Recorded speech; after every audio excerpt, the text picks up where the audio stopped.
चलिए जानते हैं मध्य प्रदेश की 25 बड़ी खबरों को सिर्फ 10 मिनट में। लेकिन उससे पहले वीडियो को लाइक और चैनल को सब्सक्राइब जरूर करें। जनता के साथ धरने पर बैठे भाजपा विधायक। रीवा के मंदिर में तोड़फोड़ के आरोपियों की गिरफ्तारी न होने पर जताई नाराजगी। रीवा जिले में प्राचीन मढ़ुलियन मंदिर में हुई तोड़फोड़ के आरोपियों की गिरफ्तारी न होने पर आक्रोश बढ़ गया है। इस मुद्दे पर जनता के साथ स्थानीय भाजपा विधायक भी धरने पर बैठ गए। 18 दिन बीतने के बावजूद पुलिस अब तक आरोपियों तक नहीं पहुंच सकी है। धरना स्थल पर बड़ी संख्या में लोग एकत्र हुए और प्रशासन के खिलाफ नारेबाजी की। प्रदर्शनकारियों ने चेतावनी दी कि अगर शीघ्र कार्रवाई नहीं हुई तो आंदोलन और उग्र किया जाएगा। 300 लोगों की आंखों को नुकसान के बाद जागा प्रशासन। भोपाल में कार्बाइड पाइप गन पर लगाया प्रतिबंध। भोपाल और आसपास के जिलों में कार्बाइड पाइप गन से करीब 300 लोगों की आंखों को नुकसान पहुंचने के बाद प्रशासन हरकत में आ गया है। एडीएम प्रकाश नायक ने तत्काल प्रभाव से इन गनों की बिक्री, खरीद और भंडारण पर रोक लगाई है। भोपाल में एक व्यापारी पर एफआईआर दर्ज की गई है। वहीं ग्वालियर में भी पुलिस ने एक आरोपी को गिरफ्तार किया है। अधिकारियों ने स्पष्ट किया है कि अब किसी भी बाजार या दुकान में ऐसे विस्फोटक उपकरण पाए गए तो सख्त कार्रवाई की जाएगी। सड़क हादसे में युवक की मौत के बाद मचा हंगामा। बड़वानी में गांव वालों ने हाईवे पर चक्का जाम कर सर्विस रोड की उठाई मांग। बड़वानी जिले के जुलवानिया थाना क्षेत्र में देर रात हुए सड़क हादसे में एक युवक की मौत हो गई, जबकि दूसरा गंभीर रूप से घायल हो गया। इस घटना के बाद ग्रामीणों ने आक्रोश में आकर हाईवे 3 पर जाम लगा दिया। लोगों की मांग थी कि सड़क किनारे सर्विस रोड का निर्माण जल्द किया जाए ताकि हादसे रुक सकें। पुलिस और प्रशासन के अधिकारियों ने मौके पर पहुंचकर लोगों को समझाया, जिसके बाद जाम खोला गया। वहीं मृतक के परिजनों को सांत्वना दी गई। विदिशा में भावांतर योजना के तहत सोयाबीन खरीदी शुरू। 7 कृषि उपज मंडियों और 2 उप मंडियों में किसान बेच सकेंगे उपज। विदिशा जिले में किसानों के लिए राहत की खबर है। आज से भावांतर भुगतान योजना के तहत सोयाबीन खरीदी की प्रक्रिया शुरू हो गई है। सुबह से ही किसान अपनी उपज लेकर मंडियों में पहुंचने लगे। जिले की 7 मुख्य और 2 उप मंडियों में व्यवस्था की गई है। हालांकि कई किसान योजना की प्रक्रिया और भुगतान को लेकर असमंजस में नजर आए। कृषि विभाग ने बताया कि खरीदी पूरी पारदर्शिता से की जाएगी और किसानों के भुगतान समय पर सुनिश्चित होंगे।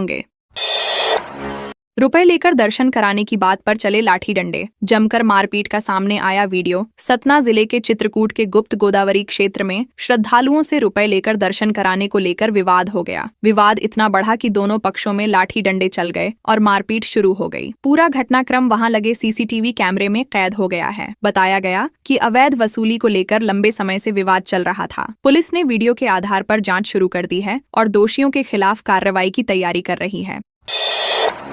भिंड में हाईवे पर धू धू कर जली कार। 100 फीट दूरी पर खड़ा था सीएनजी से load truck. Bhind Gwalior national highway 719 पर गुरुवार रात ट्रैफिक जाम के बीच खड़ी एक कार अचानक आग की चपेट में आ गई। आग इतनी तेज थी कि कुछ ही मिनटों में कार पूरी तरह जलकर राख हो गई। वहीं पास ही 100 फीट की दूरी पर सीएनजी ट्रक खड़ा था, जिससे बड़ा विस्फोट टल गया। मौके पर अफरा तफरी मच गई और 3 एम्बुलेंस भी जाम में फंस गईं। फायर ब्रिगेड ने समय रहते आग पर काबू पाया, जिससे बड़ा हादसा होने से बच गया। एसडीओपी के भाई से मारपीट मामले में 4 आरोपी गिरफ्तार। पुलिस शिकायत में रंगदारी मांगने का खुलासा। सतना जिले के सिविल लाइन थाना क्षेत्र में एसडीओपी नागौद रघु केसरी के भाई रवि केसरी से मारपीट और रंगदारी मांगने के मामले में पुलिस ने 4 आरोपियों को गिरफ्तार कर लिया है। जांच में पता चला है कि आरोपी स्थानीय ढाबा संचालक हैं और उनसे पैसों की मांग को लेकर विवाद हुआ था। पुलिस ने आरोपियों को कोर्ट में पेश कर जेल भेज दिया है। इस घटना के बाद इलाके में कानून व्यवस्था को लेकर सवाल उठने लगे हैं। 1665 एकड़ वन भूमि पर बने आवास। नेपा नगर में रिटायर्ड कर्मचारियों ने जमीन नगर पालिका को देने की अपील। बुरहानपुर जिले के नेपा नगर में नेपा लिमिटेड के सेवानिवृत्त कर्मचारियों ने 1665 एकड़ वन भूमि को राजस्व भूमि घोषित करने की मांग को लेकर शुक्रवार को रैली निकाली। रैली नेपा मिलगेट से शुरू होकर नगर पालिका कार्यालय तक पहुंची, जहां कर्मचारियों ने ज्ञापन सौंपा। उन्होंने कहा कि इस भूमि पर वर्षों से उनके आवास बने हैं और अब उसे नियमित किया जाना चाहिए। कर्मचारियों ने प्रशासन से भूमि नगर पालिका को सौंपने की मांग की। इंदौर इच्छापुर हाईवे पर पलटी बस में 3 यात्री हुए घायल। बुरहानपुर में चालक पर लापरवाही का दर्ज हुआ केस। बुरहानपुर जिले के इंदौर इच्छापुर हाईवे पर बुधवार गुरुवार की दरमियानी रात एक यात्री बस अनियंत्रित होकर पलट गई। हादसा ग्राम झिड़ी के पास रात करीब 1:30 बजे हुआ। बस पलटने से 3 यात्री घायल हो गए, जिन्हें तत्काल जिला अस्पताल में भर्ती कराया गया। बताया गया कि बस तेज रफ्तार में थी और चालक ने नियंत्रण खो दिया। पुलिस ने घटनास्थल का निरीक्षण कर चालक के खिलाफ लापरवाही का केस दर्ज किया है। हादसे के बाद यात्रियों में दहशत फैल गई। अंजड़ मंडी में किसानों ने किया हंगामा, गेट पर ताला लगाकर सीसीआई पर लापरवाही का लगाया आरोप। बड़वानी जिले की अंजड़ मंडी में शुक्रवार सुबह किसानों ने जमकर हंगामा किया। वे अपनी कपास की फसल लेकर मंडी पहुंचे थे, लेकिन भारतीय कपास निगम ने 25% नमी वाली फसल खरीदने से इनकार कर दिया। इस पर नाराज किसानों ने मंडी गेट पर ताला लगा दिया और नारेबाजी की। किसानों ने आरोप लगाया कि सीसीआई जानबूझकर छोटे किसानों की फसल नहीं खरीद रही। मंडी अधिकारियों ने किसानों को समझाने की कोशिश की, लेकिन आंदोलन जारी रहा।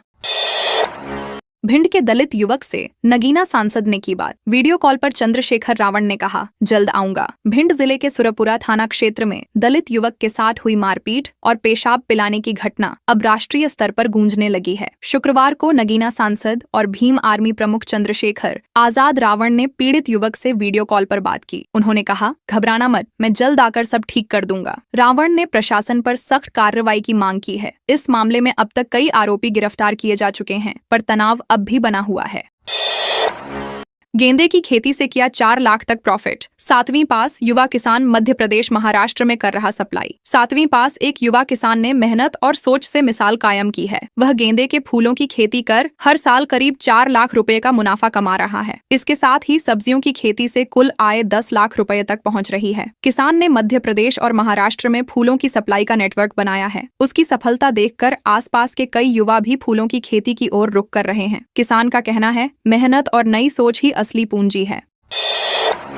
154 करोड़ के ब्रिज के गड्ढों को छुपाने बिछाया डामर। भोपाल में एमपी का दूसरा सबसे लंबा ब्रिज। भोपाल में 154 करोड़ की लागत से बने एमपी के दूसरे सबसे लंबे ब्रिज की हालत उद्घाटन से पहले ही खराब हो गई है। गड्ढों को छुपाने के लिए बिछाई गई डामर की परत कुछ ही दिनों में उखड़ने लगी है। 90 डिग्री डिजाइन वाले इस ब्रिज को लेकर लोक निर्माण विभाग एक बार फिर सवालों के घेरे में है। निर्माण की गुणवत्ता पर उठे सवालों के बाद विभागीय जांच की मांग तेज हो गई है। लोगों का कहना है, करोड़ों खर्च कर भी ब्रिज सुरक्षित नहीं बन पाया।